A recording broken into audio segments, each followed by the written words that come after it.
नर्मदे हर। ओम नमः शिवाय। জয় গুরু পরমেশ্বর। নর্মদা শঙ্কর আশ্রমের প্রণত নিবেদনে আপনারা শুনছেন ব্রহ্মপুরাণের কাহিনী সগর রাজা ও ভগীরথের গল্প, পর্ব 2। এত সুখ থাকা সত্ত্বেও সগর রাজার মনে একটি দুঃখ। 2 পত্নী তার, কিন্তু তাদের কোনো সন্তান হয়নি। তাদের একজন কশ্যপ কন্যা সুমতি, অন্যজন বিদর্ভ রাজের কন্যা কৈশিনী। কুর্মপুরাণের মতে এই 2 মহিষীর নাম প্রভা ও ভানুমতি। এই দুজনেই ছিলেন অগ্নির উপাসিকা। অগ্নির কাছে তারা সব প্রার্থনা জ্ঞাপন করতেন। সব দিক থেকে এই 2 রমণী ছিলেন সগর রাজার যোগ্য সহধর্মিণী। অত্যন্ত ভক্তিমতী, ধর্মে মন আছে। কিন্তু কেন এত অভিশপ্ত জীবনযাপন করতে হচ্ছে? সগর রাজা মাঝে মধ্যে কুলগুরু বশিষ্ঠের কাছে গিয়ে মনোগত দুঃখ কষ্টের কথা নিবেদন করেন। আর বশিষ্ঠদেব তার পত্নীদের পরামর্শ দেন মন প্রাণ দিয়ে ঋষিদের সেবা করতে হবে, শেষ অবধি তাঁদের অভীষ্ট সিদ্ধ হবে। দূরদর্শী ঋষির এই বাক্য মান্য করতেই হবে, তাই রাজা এবং রানীরা ঋষির সেবায় কালাতিপাত করতে লাগলেন। একদিন হঠাৎ এক মুনির আবির্ভাব হল রাজপ্রাসাদে। রাজা তাকে দেখে অবাক হয়ে গেলেন। তার রাজ্যে যত তপবন ও আশ্রম আছে সেখানকার সমস্ত সন্ন্যাসীদের রাজা চিনতেন, কিন্তু একে তো কোথাও দেখেছেন বলে মনে হলো না। তিনি পাদ্য অর্ঘ্য দিয়ে ওই সন্ন্যাসীকে অভ্যর্থনা জানালেন, তার সৎকার করলেন।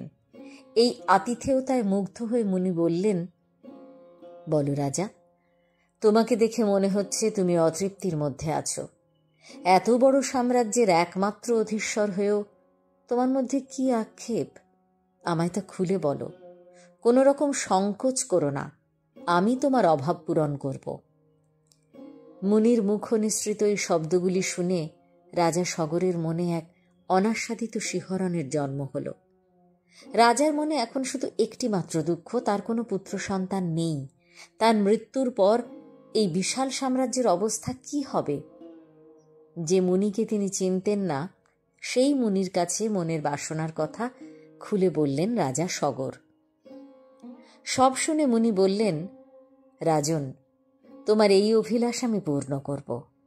তোমার এক মহিষীর গর্ভে এক সন্তানের জন্ম হবে, আর অন্য মহিষী 60,000 পুত্রের জননী হবে। কিন্তু কে কোন ভূমিকায় অবতীর্ণ হবেন তা তাঁদেরই বেছে নিতে হবে। অনেক ভাবনা চিন্তার পর প্রভা বলেছিলেন, আমি এক সন্তানের জননী হতে চাই, আর 60,000 সন্তানের জননী হবেন ভানুমতি। ঋষি বাক্য কখনো লঙ্ঘিত হয় না। ধীরে ধীরে 2 পত্নীর মধ্যে গর্ভলক্ষণ ফুটে উঠল। যথাসময়ে প্রভাদেবী এক পুত্র সন্তান প্রসব করলেন। তার নাম রাখা হল অসমঞ্জ।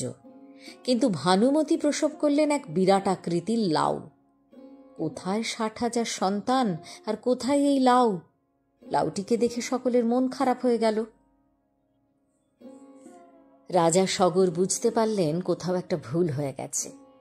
সঙ্গে সঙ্গে দৈববাণী হল, লাউটিকে অবহেলা করো না, গরম জলে ওর নিয়মিত পরিচর্যা করবে। লাউয়ের প্রত্যেকটি দানা থেকে এক একজন পুত্রের জন্ম হবে। রাজা আর রাজমহিষী নিয়মিত লাউটির পরিচর্যা করতে লাগলেন। কালক্রমে সেই লাউয়ের ভিতর থেকে 60,000 পুত্রের জন্ম হল। বিষ্ণুপুরাণ মতে আবার ঔর্ব ঋষি রাজার মনোবেদনা দূর করেন। তার আশীর্বাদে সুমতি অসমঞ্জের জননী হন, আর কৈশিনী 60,000 পুত্রের জন্ম দিয়েছিলেন।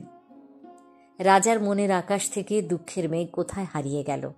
রাজপ্রাসাদে তখন নেমে এসেছে উৎসব মুখর পরিবেশ।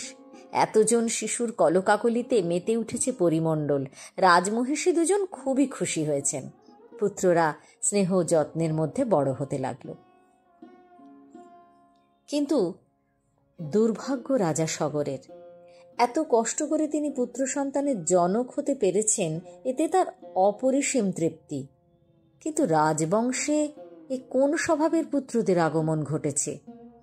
রাজা সগর ভেবেছিলেন এবার নিশ্চিন্তে রাজকার্য থেকে অবসর নেবেন। অনেক দিন তাকে প্রজা পালনার্থে যথেষ্ট কষ্টসাধ্য জীবন যাপন করতে হয়েছে। বাইরে থেকে মনে হয় রাজ সিংহাসনে আসীন হলে বুঝি জীবনের সমস্ত আনন্দকে মুঠোবন্দি করা যায়। আসলে কিন্তু তা নয়। একজন সৎ বিবেচক রাজার কাছে এ বুঝি কণ্টক শয্যা। প্রতিদিন প্রতি মুহূর্তে তাকে উৎকণ্ঠিত চিত্তে থাকতে হয়, তাকে দেখতে হয় প্রজাদের মনে যেন কোনো দুঃখ না থাকে। রাজার এত চিন্তা ভাবনা শেষ পর্যন্ত কি হবে? বড় ছেলে অসমঞ্জের উপর অনেক ভরসা ছিল তার। যথাসময় তার বিয়ে দিয়েছেন, অংশুমান নামের একটি সন্তানের পিতা হয়েছে সে। কিন্তু সে কেন এমন খল স্বভাবের হলো? কি নির্মম তার প্রকৃতি! সে যে কোনো অন্যায় কাজ চোখের নিমেষে করতে পারে। সগর রাজা মাঝে মধ্যে সন্তানের মুখের দিকে তাকিয়ে থাকেন আর দীর্ঘশ্বাস ফেলেন, আর ভাবেন, সত্যি সত্যি কি এরা আমার সন্তান? এমন আচরণ করছে কেন? রাজ্যে যেখানে যত শিশু সন্তান আছে তাদের সে নির্বিচারে হত্যা করতে পারে, শান্তিপ্রিয় প্রজাদের মনকে করে তুলতে পারে বিষাদগ্রস্ত। আর কি আশ্চর্য, বাকি 60,000 ছেলে নীরবে নিঃশব্দে বড় দাদাকে অনুসরণ করে চলেছে। সগর রাজা প্রমাদ গুনলেন। তিনি বুঝতে পারলেন অনতিবিলম্বে কিছু করতে না পারলে ভবিষ্যতে এরা সকলে মিলে এই সুবিশাল সাম্রাজ্যের শান্তি বিঘ্নিত করবে। তখন প্রজাদের মনে অসন্তোষ দেখা দেবে। যে প্রজারা সর্বান্তকরণে রাজা সগরকে সমর্থন করেন, যাদের কাছে রাজা সগর ঈশ্বরের প্রতিভু ছাড়া আর কেউ নন, সেই প্রজারা শেষ অবধি রাজদ্রোহী হয়ে উঠবে। তা কেমন করে সম্ভব? কিন্তু এই সমস্যা সমাধানের কোনো উপায় তো রাজা সগরের জানা নেই। একের পর এক অভিযোগ এসে জমতে থাকলো তার কাছে। কোনো কোনো অভিযোগের গুরুত্ব সাংঘাতিক। অনেকে আবার রাজার কাছে এসে কাতর আবেদন নিবেদন করছে, কি দোষ তাদের? কেন সগর রাজার পুত্র তার ফুটফুটে সন্তানটিকে হত্যা করেছে? তারা কৈফিয়ত চাইছে। এখনো পর্যন্ত প্রজাদের ক্ষোভ সেই পর্যায়ে পৌঁছে যায়নি, কিন্তু যদি এইভাবে অন্যায় অত্যাচার চলতে থাকে তাহলে আজ বাদে কাল তারা বিক্ষোভে ফেটে পড়বে। তখন তাদের দোষ দিয়ে কি লাভ? সগর রাজা সবসময় চিন্তিত মনে এসব কথাই ভাবতে থাকেন। শেষ পর্যন্ত তিনি রাজসূয় যজ্ঞ করার সিদ্ধান্ত করলেন। এই যজ্ঞ ঠিকমতো সমাপ্ত করতে পারলে হয়তো তার পুত্রদের চরিত্রে উল্লেখযোগ্য সংশোধন হবে। বিশাল এই যজ্ঞের প্রস্তুতি পর্ব শুরু হলো। সে এক রাজকীয় আয়োজন। প্রজাদের স্বাচ্ছন্দ্য প্রতি মুহূর্তে বিঘ্নিত হচ্ছে। রাজা কতদিন এই ব্যাপারে নীরব দর্শকের ভূমিকায় অবতীর্ণ হবেন? ছেলেদের মুখের দিকে তাকিয়ে তিনি কি প্রজাদের দুঃখ কষ্টকে ভুলে যাবার চেষ্টা করবেন? তিনি যদি সমস্ত প্রজার কাছে সুবিচার তুলে দিতে না পারেন, তাহলে রাজা শব্দটির অবমাননা করা হবে। কখনোই তিনি প্রজাদের প্রতি নির্মম আচরণ করতে পারবেন না। কিন্তু কি আশ্চর্য, সগর রাজার নাতি অংশুমানকে দেখে মনে হয় সে বোধহয় অন্য ধাতু দিয়ে গড়া। ঠাকুরদাদার সব বৈশিষ্ট্য তার মধ্যে প্রকটিত হয়ে উঠেছে। বাবার কোনো দোষকেই কিন্তু সে আত্মস্থ করেনি, অথচ অসমঞ্জ ধীরে ধীরে আরও নির্মম হয়ে উঠছে। রাজা অংশুমানকে বুকে টেনে নেন, আদর করেন, আর অবাক চোখে তাকিয়ে থাকেন অসমঞ্জের দিকে। শেষ পর্যন্ত রাজা একটি কঠিন সিদ্ধান্ত নিলেন। তিনি স্থির করলেন এমন কুপুত্রের মুখ আর দর্শন করবেন না। আর বাকি ছেলেরা? রাজার মনে এখনো আশা আছে তারা একসময় তাদের ভুল বুঝতে পারবে, সকলে আবার সুপথে ফিরে আসবে। বিশাল এই যজ্ঞের আয়োজন সম্পূর্ণ হয়েছে। সুসজ্জিত অশ্বমেধ ঘোড়াকে বিশ্ব পরিক্রমায় ছেড়ে দেওয়া হয়েছে। ঘোড়ার রক্ষণাবেক্ষণের জন্য রাজা সগর তার 60,000 পুত্রকে নিয়োগ করেছেন। এর আগে রাজা আরও কয়েকবার রাজসূয় যজ্ঞ করেছিলেন, কিন্তু আভিজাত্যে, গৌরবগাথায় এবং আয়োজনে এবারের যজ্ঞ আগের সবকটিকে ছাড়িয়ে গেছে। এই বিপুল সমারোহ দেখে স্বর্গের রাজা ইন্দ্র পর্যন্ত ভীত এবং সন্ত্রস্ত হয়ে উঠলেন।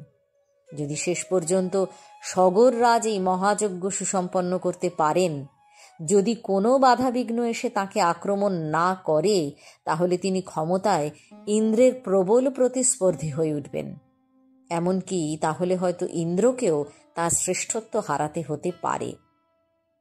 তিনি ভাবলেন যে করেই হোক সগর রাজার এই যজ্ঞে বিঘ্ন সৃষ্টি করতে হবে। সগর রাজা যেন নির্বিঘ্নে এই যজ্ঞ সম্পাদন করতে না পারেন, সেদিকে সতর্ক দৃষ্টি দিতে হবে। যজ্ঞের অশ্ব একটির পর একটি জনপদ পার হয়ে দৃপ্ত পদক্ষেপে সামনের দিকে এগিয়ে চলেছে, আর পিছনে সতর্ক নজর রেখেছে 60,000 পুত্র। তাদের চোখকে ফাঁকি দিয়ে কোনো কিছু করা বোধহয় স্বয়ং ইন্দ্রের পক্ষেও সম্ভব নয়। শেষ অবধি একদিন ইন্দ্র মায়াজাল সৃষ্টি করে অশ্বটিকে চুরি করলেন, তাকে রসাতলে এক নিভৃত জায়গায় রেখে এলেন। 60,000 পুত্রের মুখ চুন হয়ে গেল। বাবার কাছে তারা মুখ দেখাবে কেমন করে? এত সজাগ দৃষ্টি থাকা সত্ত্বেও ঘোড়াটি কি করে চুরি হয়ে গেল? সঙ্গে সঙ্গে তারা সর্বত্র খোঁজাখুঁজি শুরু করল। নগর, শহর, গ্রাম, প্রান্তর, অরণ্য, মরুভূমি কোনো কিছু বাদ গেল না, অথচ কোথাও ঘোড়াটির চিহ্ন মাত্র দেখা গেল না। যখন 60,000 পুত্র অত্যন্ত চিন্তিত, তখন শোনা গেল দৈববাণী। সেই দৈববাণী বলল, তোমরা চিন্তা করো না, যজ্ঞের অশ্ব পাতালে বাঁধা আছে, সেখানে গেলে তোমরা তাকে দেখতে পাবে।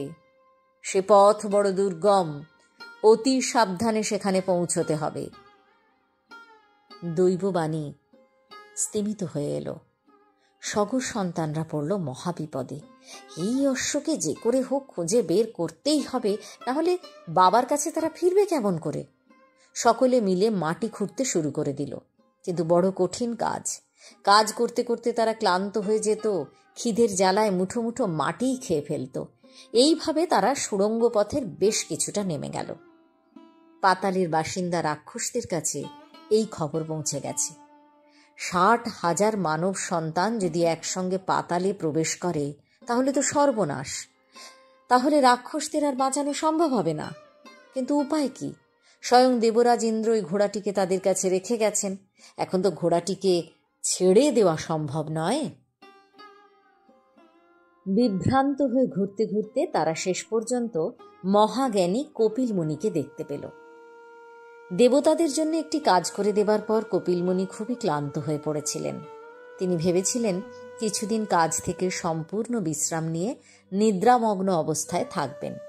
এমন কোনো স্থান দেবলোক বা মর্তলোকে ছিল না, তাই দেবতাদের নির্দেশে তিনি এসেছিলেন পাতালের নিভৃত নিরালায়। এখানে থাকলে কেউ তাকে বিরক্ত করবে না, তিনিও নিশ্চিন্তে নিদ্রিত থাকতে পারবেন। তবে একটি শর্ত ছিল, তা হলো যদি কোনো কারণে তার নিদ্রার ব্যাঘাত ঘটে তাহলে চোখ খুলে তিনি যাকে সামনে দেখতে পাবেন তাকেই ভস্ম করে দেবেন। রাক্ষসরা এই শর্তটি জানত, তাই তারা কোনো রকম শব্দ না করে চুপি চুপি নিঃশব্দে কপিল মুনির কাছে পৌঁছে গেল। সেখানে ঘোড়াটিকে রেখে কপিল মুনির কাছ থেকে বেরিয়ে এলো। ঘোড়াটিকে রাখা হলো কপিল মুনির মাথার দিকে।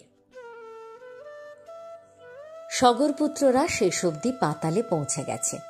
কঠিন কঠোর পরিশ্রম করে তারা এই অসাধ্যকে সাধ্যাতীত করেছে। ঘোড়াটি কোথায় আছে খুঁজতে খুঁজতে শেষ পর্যন্ত তারা এক অর্ধ উলঙ্গ মানুষকে দেখতে পেল। নিদ্রিত ওই মানুষটির মাথার কাছে ঘোড়াটি বাঁধা আছে। সগর রাজার পুত্ররা কপিল মুনিকে চিনত না, না চেনাটাই স্বাভাবিক। তারা ভাবল ওই লোকটা বোধহয় একজন চোর, ওই লোকটাই ঘোড়াটা চুরি করে এখানে নিয়ে এসেছে। তাই তারা কপিল মুনিকে প্রচণ্ডভাবে প্রহার করতে লাগলো। সগর রাজার পুত্রদের এই উদ্ধত আচরণে কপিল মুনি খুবই রেগে গেলেন। তিনি চোখ খুললেন, সঙ্গে সঙ্গে 60,000 পুত্র জ্বলে পুড়ে একেবারে ছাই হয়ে গেল। রাজা সগরের কাছে এসব খবর পৌঁছয়নি। দিনের পর দিন কেটে গেল উদ্বিগ্নতার মধ্যে। অবশেষে তিনি ভাবেন, আমার 60,000 সন্তান গেল কোথায়? ওরা কি পথে কোনো বিপদে পড়ল? পরমুহূর্তেই মনকে প্রবোধ দেন, না না, ওরা যথেষ্ট শক্তিশালী, ওরা নিশ্চয়ই এমন কোনো বিপদে পড়বে না যাতে প্রাণ সংশয় হতে পারে। দেখতে দেখতে মাসের পর মাস কেটে গেল, বছরের পর বছর আবর্তিত হলো। বাড়তে থাকলো রাজার বয়স, আর বাড়তে থাকলো উৎকণ্ঠা। তখন রাজা একেবারে উন্মাদের মতো হয়ে গেছেন। যাকে পাচ্ছেন তাকেই ছেলেদের সংবাদ জিজ্ঞেস করছেন। এমন সময় হঠাৎ নারদ স্বয়ং এসে সগরের কাছে উপস্থিত হলেন। সগর দেবর্ষি নারদকে যথাযোগ্য সম্মান জানালেন। তারপর নারদের মুখ থেকে শুনলেন তার ছেলেদেরই করুণ পরিণতির কথা। এ কথা শুনে রাজা কিন্তু খুব একটা কষ্ট পাননি। তিনি জানতেন একদিন এই উদ্ধত পুত্ররা এভাবেই শাস্তি পাবে। তবে ছেলেদের মৃত্যু হয়েছে শুনে তিনি বেশ কিছুক্ষণ শোকবিহ্বল অবস্থায় থাকলেন। এখন বুঝতে পারলেন যে করেই হোক যজ্ঞের ঘোড়াটিকে ফিরিয়ে আনতে হবে, না হলে যজ্ঞ সমাপন করা সম্ভব হবে না। তাহলে রাজাকে ব্রতচ্যুত হতে হবে। সগর রাজা কি এত বড় অভিশাপ মাথা পেতে নেবেন? শেষ পর্যন্ত সগর রাজা তার রাজ্যের উত্তরাধিকারী প্রিয় নাতি অংশুমানকে কাছে ডাকলেন। তিনি বললেন, বৎস, তোমার উপর আমার অগাধ আস্থা আছে। তুমি তোমার পিতার মতো দুর্বিনীত নির্মম হওনি। লোকে বলে থাকে তুমি নাকি আমার গুণগুলিকে আত্মস্থ করতে পেরেছ। তোমার উপর একটি কঠিন কাজের দায়িত্ব আমি অর্পণ করব বলে মনস্থ করেছি। বলো বৎস, তুমি তা গ্রহণ করতে প্রস্তুত কিনা? অংশুমান বুঝতে পারল দাদু কোনো বিশেষ কারণেই তাকে ডেকেছেন। অংশুমান মাথা নিচু করে বলল, হ্যাঁ, আপনি আদেশ করুন। আপনার মুখ নিঃসৃত বাক্যকে আমি বেদ বাক্য বলে মনে করি। নেহাত অসম্ভব না হলে আমি আপনার আদেশ পালনে কুণ্ঠিত হব না। সগর রাজা এমন উত্তরই প্রত্যাশা করেছিলেন তার নাতি অংশুমানের কাছ থেকে। অংশুমানের পৌরুষের উপর তার অসীম আস্থা। তিনি জানেন অংশুমান যে কোনো বিপদের মোকাবিলা করতে পারবে। শান্ত স্থৈর্যের এক প্রতিমূর্তি সে। তিনি ধীরে ধীরে বললেন, তুমি তো জানো পাতালে আমার অশ্বমেধের ঘোড়াটিকে আটকে রাখা হয়েছে। সেখানে কপিল মুনি আছেন তার পাহারায়। তিনি কিন্তু ভীষণ রাগী একজন ঋষি। তুমি যাও, তার সাথে কথা বলো, তাকে আমার শ্রদ্ধা জ্ঞাপন করো। তারপর যে করেই হোক ওই ঘোড়াটিকে তোমায় নিয়ে আসতে হবে। ঠাকুরদাদার পায়ে হাত দিয়ে প্রণাম করে অংশুমান চলল অভিযানে। কপিল মুনি বালক অংশুমানের ব্যবহারে খুব সন্তুষ্ট হলেন। তিনি ভাবতেই পারেননি সগর বংশে এমন এক উদার এবং দৃঢ় সাহসী ছেলের জন্ম হয়েছে। তিনি ঘোড়াটিকে ফিরিয়ে দিলেন। শুধু তাই নয়, যাতে যজ্ঞ নির্বিঘ্নে সুসম্পন্ন হতে পারে এজন্য আশীর্বাদ করলেন প্রাণ ভরে। অংশুমান কিন্তু কাকাদের এই মৃত্যুর খবর শুনে খুব কষ্ট পেয়েছিল। শেষ পর্যন্ত অংশুমান কপিল মুনিকে জিজ্ঞাসা করলেন, মুনিবর, আপনার কাছে একটা প্রশ্ন করতে ইচ্ছে করছে। আশা করি আপনি আমার ঔদ্ধত্য ক্ষমা করবেন। সস্নেহে মুনিবর জানতে চাইলেন, কি তোমার প্রশ্ন? তা তুমি বলতে পারো বৎস, আমি সাধ্যমতো উত্তর দেব।